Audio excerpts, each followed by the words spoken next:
South east bay of பெங்கால்ல கடல் மட்டத்திலிருந்து ஒரு 5.8 கிலோமீட்டருக்கு மேல இருக்கிற மேலடுக்கு காற்று சுழற்சியானது அடுத்த 24 மணி நேரத்துல ஒரு வெல் மார்க்டு லோ பிரஷரா மாறும் அப்படின்னு சொல்லி நம்ம சென்னை மெட்ரோலாஜிக்கல் டிபார்ட்மெண்ட் சொல்லியிருக்காங்க.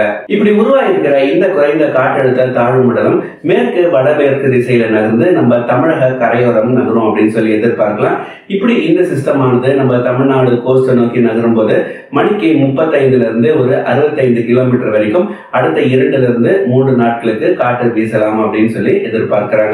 இந்த ஒரு சிஸ்டம் பே ஆஃப் பெங்கால்ல உருவாயிருக்கிற ஒரு காரணத்தினால மீனவர்கள் அக்டோபர் 21ஆம் தேதியிலிருந்து அக்டோபர் 24ஆம் தேதி வரைக்கும் மீன் பிடிக்க போக வேண்டாம், மீன் பிடிக்கிறத தவிர்க்கணும் அப்படின்ற மாதிரி சொல்லியிருக்காங்க.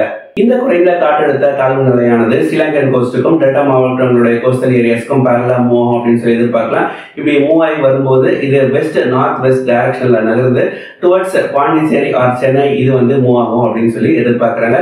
இப்படி எந்த டைரக்ஷன்ல இது நகருதோ அந்த டைரக்ஷன்ல காற்றின் வேகமும் அதிகரிக்கும், அதே மாதிரி மழையும் அதிகரிக்கும் அப்படின்னு சொல்லியிருக்காங்க. காற்றின் வேகத்தை பொறுத்தவரையில 45 கிலோமீட்டர்ல இருந்து 65 கிலோமீட்டர் வேகத்திற்கு கடை காற்றானது வீசும் அப்படின்னு சொல்லி எதிர்பார்க்கிறாங்க. இது ரொம்ப ஒரு இன்டென்ஸான ஒரு சிஸ்டம் இல்ல, பட் ஸ்டில் ஒரு கஸ்டி வின்ஸ் இருக்கும் அப்படின்ற மாதிரி தெரியுது. இதே மாதிரி நிறைய தகவல்களுக்கு இணைந்திருங்க. நன்றி, வணக்கம்.